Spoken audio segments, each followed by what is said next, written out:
Muy buenos días, estimados compañeros, amigos.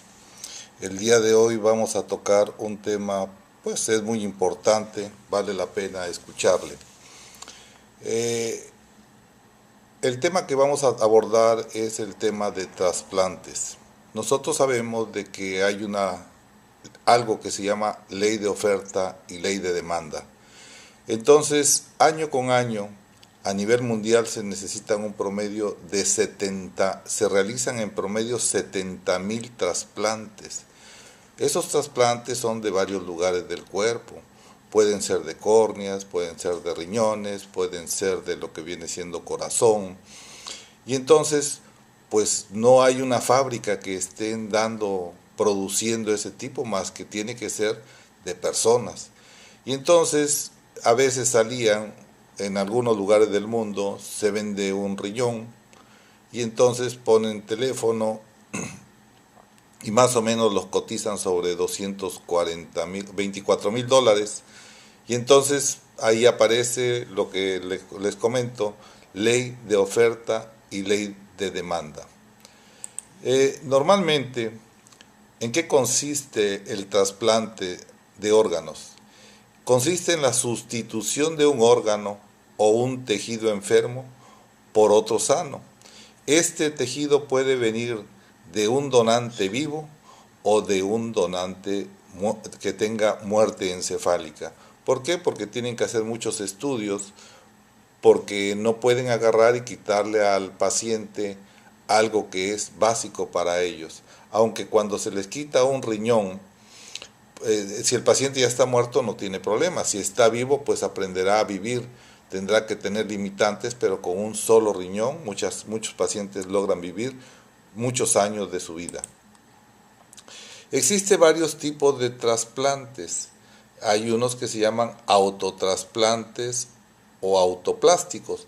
Vamos a pensar que yo tenga unas quemaduras y entonces pues para que me cicatricen rápido lo que hacen colgajos de una parte de mi cuerpo sano para irme cubriendo, y de esa forma va haciéndose el autotrasplante. Hay otros que se llama homoplástico, que es traslado de un órgano de un individuo humano a otro ser humano, que esto es muchas veces lo que ocurre, ¿no? Se fallece algún paciente en algún lugar de provincia.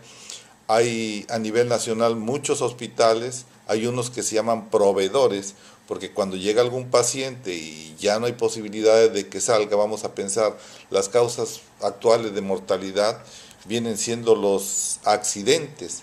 El accidente automovilístico, accidente de cualquiera o violencia, tantas muertes que está habiendo, por ejemplo, en el país, vamos a pensar balazos, actualmente hay 30.000 muertos anualmente aquí en México.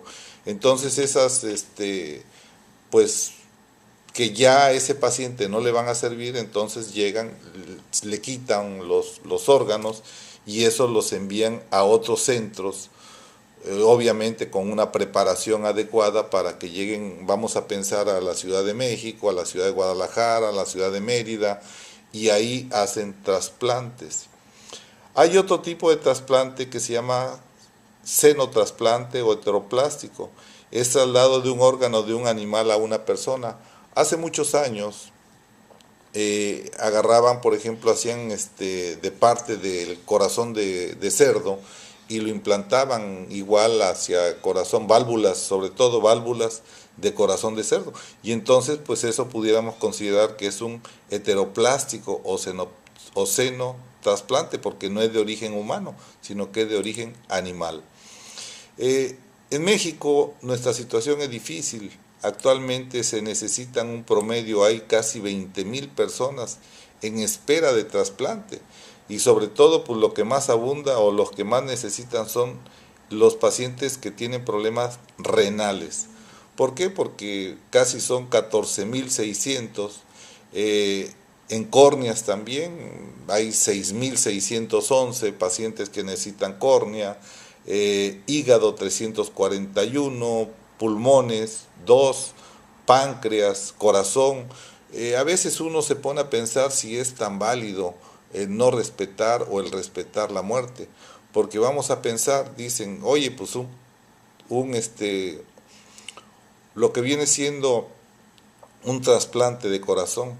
Pero imagínense, por ejemplo, me da la impresión de que a veces nada más la gente que tiene mucho dinero es los que hacen uso de todo ello, porque una vez de que un paciente recibe un trasplante, tienen que hacer inmunosupresión y muchos medicamentos que realmente salen caros. Tengo un conocido que le hicieron un trasplante y ya no le interesa, tiene menos de un año y ya no se cuida, piensa que ya está bien y pues hasta ahí. ¿Cuánto costó? Pues tiene posibilidades económicas, pero se me hace injusto también porque a lo mejor pudieran habérselo dado a otra persona que lo hubiera ameritado. Pero como tienen dinero, por ejemplo, ustedes saben la historia de Nelson Rockefeller, un personaje con mucho dinero y además de eso del dinero se menciona, al menos en noticias, que recibió 5 trasplantes de corazón, pasó los 100 años de vida. Entonces dices, oye, pues que los humanos somos nada más donadores, o sea, estamos dándole a la gente que tiene tanto dinero. Bueno, eso quedará para el aspecto de la cuestión entre ética y moral. ¿Cuándo saber si una persona necesita un trasplante? Bueno, cuando dependiendo de la severidad de la enfermedad, por ejemplo, pacientes renales, que es lo que más abunda, se les manejaba anteriormente primero con diálisis peritoneal, la mortalidad era muy corta, a 2 años ya fallecían por septicemias. Luego de ahí vinieron las famosas hemodiálisis, pero al tener una persona que estar en máquina de hemodiálisis tiene que asistir en promedio 2, 3 veces por semana, o sea, no se puede separar. Vamos a pensar, yo vivo en México, no puedo salirme a otros lugares porque siempre tengo que estar pegado a ese lugar porque pues si me aparto de la máquina, pues me voy a morir. Entonces, pues tiene uno que pensar en todo lo que viene siendo el beneficio que necesita el paciente.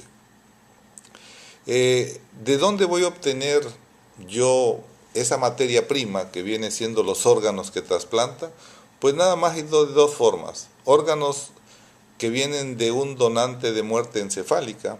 Anteriormente se decía que un paciente había fallecido cuando ya el corazón no latía, pero actualmente hacen muchos estudios, sobre todo para ver de que el paciente, su cerebro ya haya dejado de tener pues actividad, ¿no? Entonces se llama muerte encefálica y pasa un proceso por la cual son valorados por varios grupos de especialistas hasta que estén seguros, completamente seguros de que ya ese paciente ya falleció. En ese momento es que deciden agarrar y retirarle los órganos que se necesiten. Por ejemplo, una persona puede ser donante hasta para 7 más.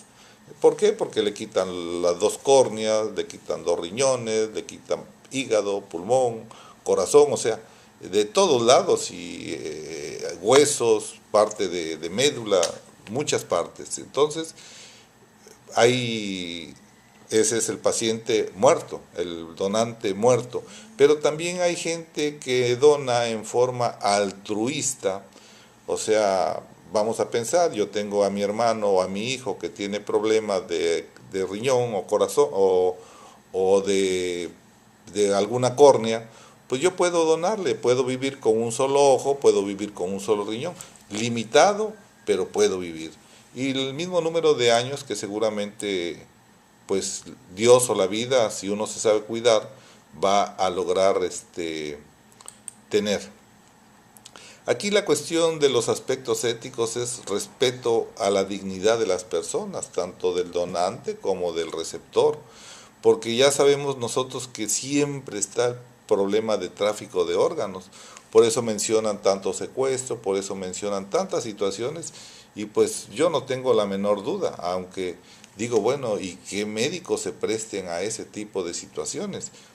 Porque son gente muy preparada, esos no se encuentran en cada esquina, y además de eso deben de saber manejar todavía después eso, el manejo para que no haya rechazo del mismo cuerpo, ¿no? Además de eso hay consentimiento informado, tienen que haber equidad de la distribución. Por ejemplo, vamos a pensar aquí en donde yo radico, en provincia, fallece un paciente, pues yo tengo, tiene que haber alguien que controle todo y dicen, bueno, esto los vas a enviar a Guadalajara, a Monterrey, a Hermosillo. Entonces, de alguna forma, tratan de hacer una distribución, porque si no, nada más estaríamos distribuyendo toda la Ciudad de México y pues nada más estaríamos nutriendo exclusivamente a esa gente, ¿no? Y también debe de existir un principio de autonomía. La mayor parte de los trasplantes ya se hacen prácticamente como si fuese un tratamiento terapéutico. Por ejemplo, pacientes que tienen problemas renales, les comentaba, el que manejaban inicialmente, antes de llegar la hemodiálisis, pues vivían menos de 2 años, posteriormente con la hemodiálisis pueden lograr 4 o 5 años, pero una vez que el paciente es trasplantado logra 8 o 10 años, entonces, o más. Entonces aquí ya nada más depende de esos aspectos, porque si logran eso, pues a la larga es una economía más para la institución, porque pues va a generarle menos gastos, ¿no? Debe recordar que deben de prevalecer los principios de autonomía, beneficencia, justicia y no maleficencia, que eso significa que hay que consultar siempre antes de extraer un órgano o tejido para trasplantar. Hace muchos años un amigo mío le iba a donar a su papá un riñón. Lo llevaron a un centro hospitalario y los abrieron simultáneamente. Cuando ya iban a extraerle el riñón, vieron ya la calidad de las arterias renales en el papá, ya no iban a aguantar el trasplante. Entonces le dijeron, alto, déjenlo, y le respetaron el riñón. Entonces creo que aquí fue algo muy justo, porque si este muchacho le hubieran quitado el riñón, simple y sencillamente nunca iba a pegar, o sea, iba a desperdiciar, ¿no? Ya les mencionaba la justicia distributiva, mandar hacia varios lugares y que repartieran, y ante la gran demanda de órganos, hace falta el acto médico de preocupación ética. ¿Por qué la preocupación ética? Porque digo, bueno, hay mucho trasplante, mucha información, mucho deseo de ayudar a la gente, pero ¿por qué voy a esperarme a que el paciente sea diabético y ya una vez que es diabético, hipertenso, acabe en problemas de insuficiencia renal? ¿Por qué no me meto yo antes a trabajar ese aspecto, yo como sociedad, yo como paciente, yo como persona humana, y tratar de evitar que lleguen a esos aspectos? Porque a final de cuentas la única forma después de que necesitan es, a final de cuentas están enfermos, acaban sin dinero y acaban además de eso buscando quién les done un riñón. Yo he tenido pacientes, he tenido gente, amigos, que algunos sus hermanos les han donado riñones, pero ¿cuánto tiempo vivieron? No alcanzaron ni 7 años, siempre limitados, siempre con tratamientos inmunosupresores y todo ello. ¿Por qué no evitar esto, llegar a esa calidad de vida? ¿Por qué mejor no agarrar y manejarles antes? O sea, antes de que el paciente se ponga mal. Pues les agradezco mucho su atención, espero que les sea de utilidad esta charla. Buen día.